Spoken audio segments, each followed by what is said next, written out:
이 슬라이드는 전통적으로 많이 사용해 왔던 4대 매체에 대한 장단점과 그 사용하는 상황에 대한 얘기를 지금 정리해 놨습니다. 자, 여기 빨간색으로 된 이 부분에 어떤 내용이 들어가야 되는지 여러분이 한번 주도적으로 보시면서 맞춰보시기 바랍니다. 맨 처음에 상단에 있는 부분은 이건 뭘까요? 네, 이 부분은 광고겠죠? 네, 광고고요. 두 번째 있는 부분, 신뢰성이 눈에 띄고 제3자의 전달로 우리 회사, 우리 브랜드를 자연스럽게 알려주는 우리가 관여하지 않고 그네들이 주도적으로 전해주는 그런 광고, 그런 걸 홍보라 그러죠. 세 번째는 뭘까요? 즉각적인 효과가 필요할 때 사람들의 행동을 유도하는, 구입이라는 행동을 바로 유도하는 건 그렇죠. 판매 촉진이겠죠.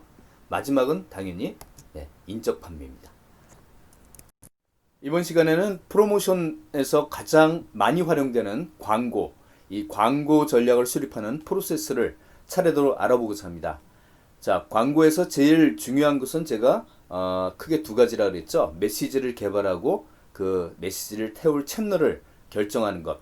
자, 이걸 하기 위해서 우선 앞단에 두 가지를 먼저 해야 됩니다. 순서대로 보면 광고 목표를 먼저 설정을 하고 그 목표를 달성하기 위해 필요한 예산을 결정하는 거죠. 예, 기업 일반 실무에서 바로 이 두 가지를 먼저 한 다음에 메시지와 채널을 결정하고 집행을 한 다음에 결국 광고 효과를 측정해야 되는 그 순서대로 이제 프로세스를 한번 살펴보겠습니다.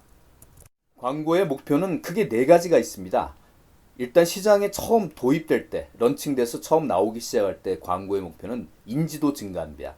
일단 브랜드의 이름을 알리는데 기반을 둬야 되겠죠. 그리고 그 제품이 굉장히 신제품이다. 그러면 제품 정보를 아주 something new니까 제품 정보를 좀 알리는 차원에서 이 두 가지를 순서대로 우선 많이들 사용하겠죠. 그리고 난 다음에 어느 정도 인지도가 붙고 사람들이 제품에 대해서도 안다.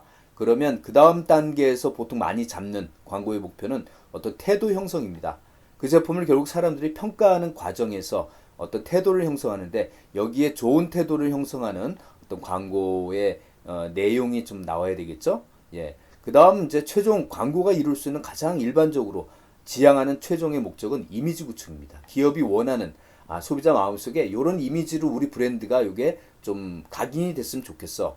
그러면 이제 최종적으로 이 브랜드 이미지를 지향하는 어떤 광고가 이제 나오겠죠. 이 네 가지를 단계적으로 이제 수행하는 그런 목표가 되겠습니다. 지금 설정한 광고 목표를 달성하기 위해 예산은 과연 얼마나 설정할까? 예, 그 예산 설정에 대한 2단계입니다. 여기 방법은 크게 네 가지가 나와 있네요. 예.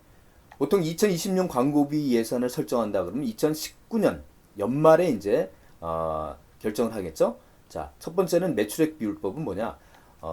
매출액에 우리 회사는 보통 10%면 적당해라는 회사 나름의 기준이 있다 그러면 곱해해 주면 되죠. 그 대상이 되는 매출액은 2019년 매출액이나 아니면 2020년도에 계획돼 있는 목표 매출액이 있을 거예요. 거기다 10%를 곱하면 이제 그게 광고 예산이 되는 거죠.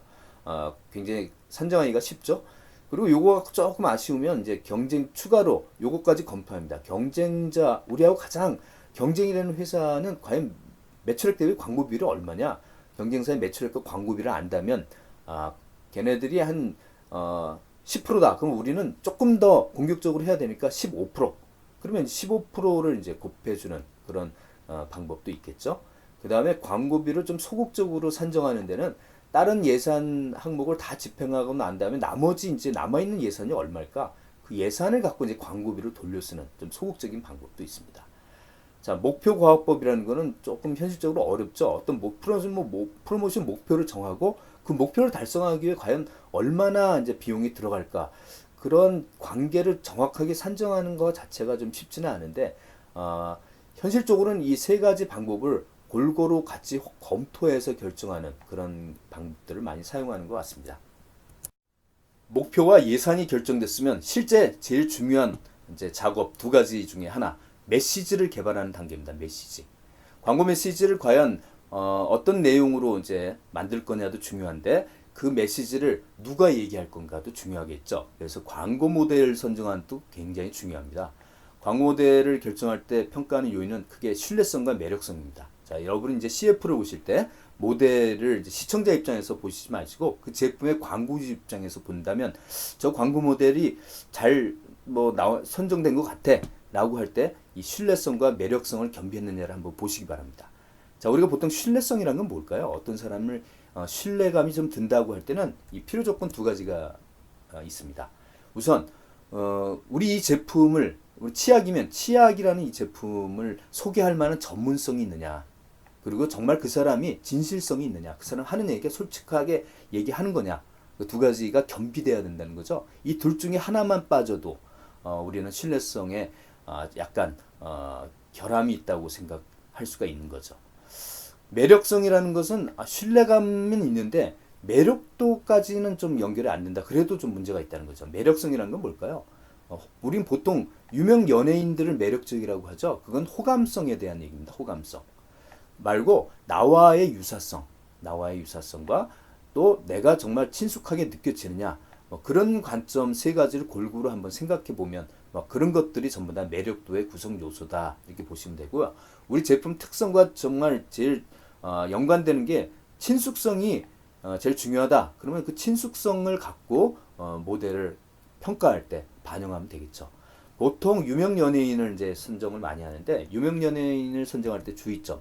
자, 너무 튀는 연예인이 나오면 요새 너무 잘 나가는 건 좋은데 나중에 물어보면 우리 제품 이름은 기억이 안 나고 연예인 이름만 이제 얘기합니다. 그러면 그건 말짱 꽝이죠. 제품이 가려질 수가 있다. 그리고 그 연예인이 우리 제품뿐만 아니라 다른 제품 10개에도 계속 출연을 한다. CF에. 그러면 이건 우리 제품에 대한 이미지가 목표한 바대로 각인이 안 되고 희석이 됩니다. 그죠? 이런 거는 대기업 광고 모델은 독립적으로 배타적으로 딱 다른 CF에 출연 못하도록 이렇게 막습니다. 배타적으로. 자, 스캔들. 광고하고 있는데 그 배우가 갑자기 음주운전 사고를 냈다. 그러면 이미지, 우리 제품 이미지까지 영향을 받겠죠. 자, 이런 부분들을 다 골고루 생각해서 광고 모델을 결정한다. 광고 메시지를 작성하는 방법에 대해서는 또 하나의 한 학기 분량이 되겠죠. 그래서 따로 제가 준비는 안 했고, 자, 광고 효과를 나중에 측정할 때 체크리스트로 이 슬라이드를 이제 준비해 봤는데, 이 내용을 보시면 결국은 광고 메시지는 독창성이 있어야 되고 어떤 임팩트도 줘야 되고 신뢰성도 있어야 되고 여러 가지 것들을 골고루 담고 있죠. 여러분이 메시지를 개발할 때 이 표를 사전에 우선 보시고 참고 삼아 여러분의 직관에 의해서 여러분의 개인기로 한번 카피 문구를 만들어 보시기 바랍니다. 네, 최근에는 카피라이터의 이 인간의 경험과 직관의 이런 영역까지도 AI가 대체를 하고 있는 실정입니다. 펄사도라는 이 회사는 AI에게 이런 기존에 성공한 100만 건 이상의 광고 문구를 학습시켜서 신규 고객사, 이미 300개 회사가 넘는 회사에 광고 문구를 제공하고 있습니다. 예를 들어서 여러분 두 가지 배너 광고가 있다 그러면 어디에 더 눈길이 가시나요? 네, 이 후자에 나오는 이 문구는 AI가 만들었는데 사람이 만든 이 광고 문구보다 450% 이상의 클릭률을 더 보여주었다. 이렇게 얘기를 하고 있습니다. 자, 이렇게 해서 여러 가지 문구를 만든 다음에 광고를 올리면서 중간중간에 반응을 봐가면서 문구를 실시간 바꿔가는 온라인 광고의 장점도 활용하고 있다. 그리고 여러분 예를 들어서 이 AI가 이제 제시하고 있는 어떤 규칙을 보면 이메일 같은 경우에 제목에는 좀 감정적인 제목을 좀 넣어야 된다. 그리고 본문에는 좀 감정보다는 기능성 위주로 꾸며주는 게 바람직하다. 이런 규칙을 좀 제시하고 있네요. 페이스북은 형식이 가장 중요하다. 그래서 이미지의 크기와 종류, 폰트 뭐 이런 것까지도 신경 써야 된다. 이런 결론을 AI가 제시해주고 있습니다. 네, 이 회사에서 2019년 가장 각광을 받은 단어들만을 순위로 한번 종합해 본 결과 이렇게 나옵니다. 대체로 명사들이 많고 동사가 좀 적은 편이고 좀 긍정적인 단어들을 좀 많이 활용해야 될 필요성을 좀 느끼네요. 그리고 홈쇼핑에서 가끔 이런 얘기 많이 하죠. 품절 임박. 쫓기는 어떤 기분이나 부정적 단어 주는 것은 최악이라고 AI는 얘기를 하고 있네요. 고객이 도전해야 하고 죄책감 느끼게 만드는 문구를 계속 보게 되면 점차 둔감해지다가 나중에는 흥미까지 잃어버리는 우를 범한다. 이런 얘기를 해주고 있습니다. 참고하시길 바랍니다. 자, 광고 메시지를 개발했고 그 다음에는 이 메시지를 어떤 채널에 태워서 사람들에게 프로모션 할 건가. 이 채널 결정은 이미 앞 시간에 채널의 특성을 살펴봤죠. 그 특성과 우리 타겟층의 특징과 이 제품 브랜드의 성격을 잘 감안해서 채널을 선정한 다음에 집행을 하시면 됩니다. 그러면 이제 마지막으로 남은 건 사람들로 하여금 조사를 해서 광고 효과를 측정하는 이 단계를 거쳐서 다시 광고에 대한 수정을 하는 피드백을 줘야 되겠죠. 이 슬라이드에서는 온라인 광고에서 여러분이 기본적으로 알아야 될 어떤 광고 과금, 광고 비용을 산정하는 그 기준에 대해서 한번 살펴보고자 합니다. 제일 먼저 CPM이라고 많이 들어보셨을 것 같아요. 예, 이거는 Cost per Millennium의 약자입니다. 밀레니엄은 잘 모르시는 경우 많은데 이게 천이라는 의미를 갖고 있어요. 그래서 광고 1000번당 노출했을 때 여러분이 광고에 노출됐다는 것은 접속을 했다는 거죠. 임프레션이라고 표현하기도 하는데 1000번 그 페이지에 광고에 접속이 됐을 때 비용이 얼마냐? 1000건당 보통 유튜브에 범퍼 광고라는 거 있어요. 그래서 요거는 유튜브 콘텐츠를 시청하기 전에 나오는 광고는 스킵이 안 되는 그런 광고도 있어요. 6초 내에는 여러분이 아무리 스킵하려고 해도 노출이 될 수밖에 없어요. 이제 그런 경우에는 1000번당 4,000원 정도를 이제 과금을 하게 됩니다. 자, 이게 CPC는 뭐냐? CPC는 코스트 퍼 클릭당. 그러니까 시청자가 행동을 이제 클릭으로 보여줘야 돼요. 클릭당 코스트가 얼마냐? 자, 이거는 노출에 상관없이 사용자가 광고를 클릭 한 건당 이제 비용이 발생이 된다. CPA는 결과가 이제 고객이 액션을 하는 그 액션이란 건당 비용을 얘기하는 거예요. 여기서 액션이라는 건 다양한 경우가 있죠. 고객이 정말 가장 이상적인 건 구매했을 때 구매 건당 얼마냐. 이제 구매했을 때 이제 과금이 되는 경우.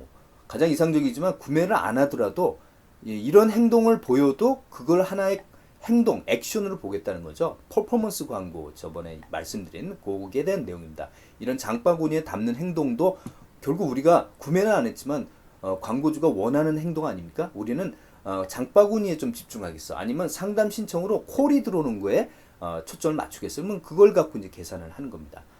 요새 막 앱이나 게임 같은 거는 이제 다운로드나 설치하는 건당 이제 과금이 되는 그런 CPI 방식도 있죠. 인스톨에 따라서 건당 얼마냐 이게 광고비를 과금하는 경우 있고요. CPV라는 Cost per View 이거는 일정 시간 이상 광고를 시청했을 때 이제 일정 시간 이상 돼야 돼요. 그때 건당 그 건당 비용을 산정하는 방식입니다. 여러분이 보통 유튜브 시청하실 때 많이 보게 되는 초기에 컨텐츠 보기 전에 나오는 광고 True View 인스트림 광고라고 그러죠. 자, 이거는 중간에 스킵할 수 있는 그런 광고. 만약에 30초 초과해서 여러분이 봤다, 건드리지 않았다, 스킵하지 않았다, 그럼 그때 이제 시청 시에 과금이 되는 그런 방식이 되겠습니다. 여러분이 프로모션에서 가장 기억해야 할 중요한 단어가 있습니다. IMC라는 이 용어, 이니셜로 된 이 용어를 듣는 순간 이제는 여러분들은 마케터이기 때문에 이게 무슨 내용인지 아셔야 됩니다. IMC를 해야 된다. 그러면 그걸 알아듣는 사람은 어느 정도 이제 마케팅을 좀 배운 사람이다. 이렇게 보시면 돼요. 자, 이거는 통합 마케팅 커뮤니케이션이다. 그래서 이를테면 여러분 어떤 사람에 대한 정보를 토대로 평가를 할 때 여러 경로로 그 사람의 얘기를 들어봤을 때 일관된 얘기가 들려오는 경우 신뢰성과 기억이 오래 남죠. 근데 여러 경로로 들어봤는데 다양한 얘기들이 들려와요. 그러면 잘 기억도 안 남고 어떻게 평가해야 될지도 모르잖아요. 신뢰성도 떨어지고. 자, 바로 그런 겁니다. 이건 이제 기업 입장에서 고객들이 우리 브랜드를 접하는 채널이 우리가 여러 경로를 통해서 이제 광고나 프로모션을 한다. 여기 빨간색으로 된 네 가지 점선으로 된 네 가지 수단을 통해서 고객들에게 우리 브랜드를 지금 프로모션 한다 그러면 고객 입장에서는 어때요? 이 네 가지 채널을 통해서 접해봤을 때 각각 일관된 이미지로 우리 브랜드를 인식한다. 그러면 굉장히 그거는 IMC가 잘 돼 있다. 통합적인 관점에서 이렇게 고려해서 각각의 채널에 대한 메시지나 그런 내용들을 일관성 있게 제시해야 된다는 그런 얘기입니다. 자, 무슨 내용인지 좀 이해되시나요? 자, 이런 걸 뭐라 그런다? IMC, Integrated Marketing Communication이다. 통합해서 고객들에게 고객 관점에서 통합된 이미지로 일관되게 다가가자. 그런 얘기죠. 이 IMC가 중요하게 등장한 배경은 일단 지금 기존의 대중광고 중심에서 이제는 여러 가지 온라인을 비롯한 SNS 멀티 채널화 되면서 우리 브랜드가 여러 경로로 사람들이 접하게 된다는 거죠. 그러면 우리가 이제 관리를 해야 된다는 거예요. 여러 채널별로 통합된 관점에서, 그리고 일관된 어떤 느낌이 나도록. 그래서 브랜드 기억이나 뭐 이런 관점에서 사람들은 얼핏 여러 채널로 한번 볼 때마다 다른 느낌으로 다시 처음부터 메시지가 이제 처리가 된다. 그러면 안 좋다는 거죠. 훑깃 어떤 채널별로 볼 때마다 다른 채널에서 본 느낌이 이 채널을 볼 때 다시 또 어떤 연결해서 강인한 인상을 준다는 그런 장점을 갖고 있다는 거죠. 저번에 4P에서 특히 프로덕트 부분에서 우리가 제품에도 생명 라이프 사이클 단계가 있다. 그래서 4단계로 구분해서 각 단계별로 4P에 대한 전략을 간단하게 살펴본 바 있죠. 여기서는 프로모션에 좀 초점을 맞춰서 한번 PLC 단계별로 그 특징을 살펴보겠습니다. 자, 이것도 역시 프로모션의 목표에 따라서 프로모션의 여러 가지 활동, 채널을 이제 우리가 선정을 잘 해야 된다는데, 특히 이 단계별로 프로모션의 어떤 목표가 있을 거고요. 거기에 대한 이용하는 채널은 그때그때 선별적으로 잘 선정해야 된다는 그런 내용입니다. 도입기에는 아무래도 정보 제공하는데 목표를 두고, 이 경우에는 주로 잡지, 광고 이런 쪽에 좀 초점을 맞춰서 프로모션을 했고, 한참 성장할 때는 이 중간상을 대상으로 사람들이 영업하는 분들이 돌아다니면서 인적 판매를 좀 했네요.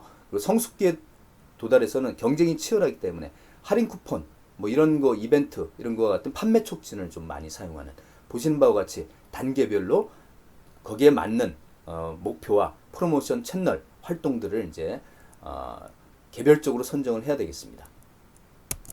오늘 마지막 슬라이드네요. 과제는 크게 3가지입니다.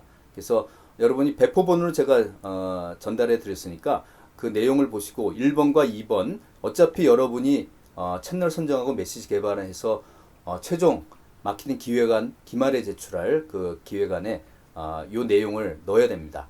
단 오늘 과제는 작성하셔서 바로 이메일로, 지금까지처럼 이메일로 제출할 필요가 없다는 거 꼭 명심하시고요. 나중에 기말에 기획안 할 때, 제출할 때 그때 이제 넣어서 제출하시면 되겠습니다. 다만 여러분이 하셔야 될 거는 출석 점검 차원에서 첫 번째 영상 있죠? 맨 처음에 10편 정도의 광고를 보여드리고, 그 중에 광고 효과가 제일 여러분 입장에서 좋다고 생각되는 거 하나를 선정한 그 내용을 여기 나오는 것처럼 3가지 부분으로 나눠서 여러분 이 영상 마지막 댓글에다가 포스팅 해주시는 걸로 출석을 확인하겠습니다.